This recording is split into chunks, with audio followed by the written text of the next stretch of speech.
उत्तर प्रदेश में हुई बारिश को लेकर सीएम योगी ने अधिकारियों को दिए दिशा निर्देश।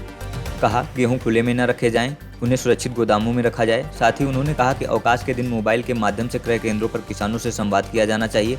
बता दें कि गेहूं का न्यूनतम समर्थन मूल्य 2,425 रुपये प्रति क्विंटल है।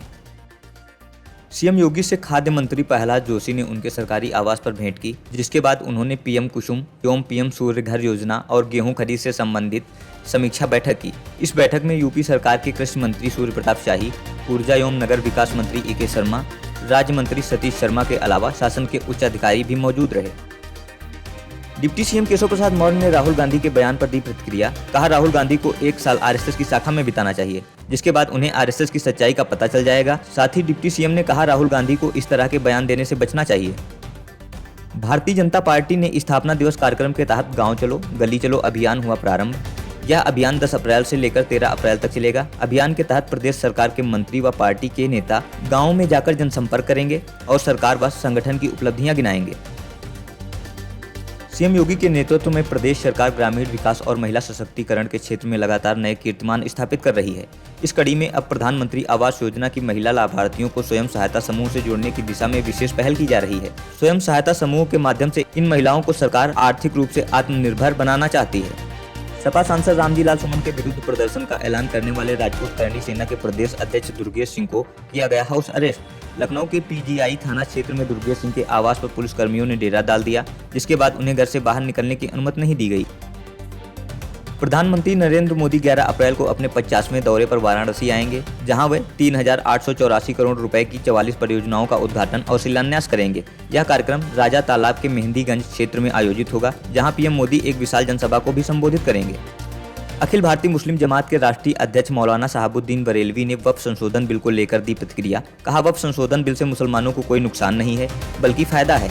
इससे गरीब मुसलमानों को मदद मिलेगी। अब वक्फ की जमीनों पर अस्पताल, स्कूल, कॉलेज आदि बनेंगे। साथ ही उन्होंने कहा कि कुछ सियासी लोग मुसलमानों को डराने और बहकाने में लगे हैं।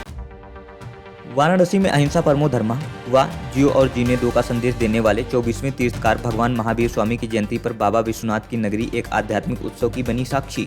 बता दें कि मैदागिनी स्थित दिगंबर जैन मंदिर से निकली भव्य शोभा यात्रा में श्रद्धा और संस्कृति का अनूठा संगम देखने को मिला।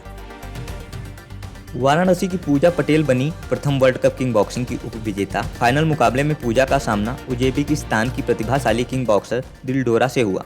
कड़ी टक्कर के बीच पूजा ने भारत का प्रतिनिधित्व करते हुए उप विजेता बनकर देश के साथ ही वाराणसी का भी नाम रोशन किया।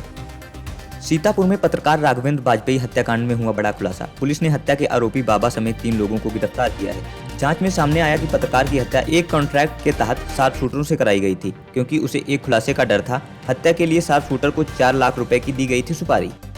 लखनऊ की गौतमपल्ली पुलिस ने मेरठ के 4 साथी चोरों को किया गिरफ्तार। ये आरोपी भीड़ भाड़ वाले इलाकों और चौराहों पर लोगों को अपना शिकार बनाते थे। वहीं आरोपियों के कब्जे से एक होंडा सिटी कार और 9.50 लाख के 23 मोबाइल बरामद हुए हैं। गिरफ्तार आरोपियों में रिजवान, अजीम और रिज्जू शामिल हैं। बरेली पुलिस ने एक महिला गांजा तस्कर को किया गिरफ्तार। तस्कर के कब्जे से 400 ग्राम गांजा बरामद हुआ है। महिला लंबे समय से गांजा तस्करी में शामिल थी। पुलिस ने उसे सीबीगंज थाना क्षेत्र के मथुरापुर नई बस्ती से गिरफ्तार किया है। प्रतापगढ़ की एडीजे ममता ने हत्या के दोषी 2 सगे भाइयों संजीव ओझा और पूर्णेंद्र ओझा को सुनाई आजीवन कारावास की सजा। यह सजा 19 साल बाद सुनाई गई है। दोनों आरोपियों पर 2006 में जुगेश तिवारी की हत्या का आरोप था। साथ ही कोर्ट ने 2-2 लाख का अर्थदंड भी लगाया। फतेहपुर जिले में आकाशीय बिजली गिरने से जंगल में जानवर चरा रहे 2 किशोरों की हुई दर्दनाक मौत, जबकि 5 लोग गंभीर रूप से झुलस गए हैं। मृतकों में अरविंद कुमार 15 वर्ष पुत्र सुदर्शन व कुलदीप 15 वर्ष पुत्र जगतपाल की मौत हो गई। वहीं झुलसे लोगों में वंदना देवी, बबलू, श्रवण, श्यामू, सुशील यादव शामिल हैं। दिल्ली में आज से आयुष्मान भारत योजना हुई लागू। दिल्ली के स्वास्थ्य मंत्री पंकज सिंह ने योजना के रजिस्ट्रेशन को लेकर दी जानकारी। इस योजना के तहत आर्थिक रूप से कमजोर वर्ग के परिवार स्वास्थ्य बीमा योजना का लाभ उठा सकेंगे।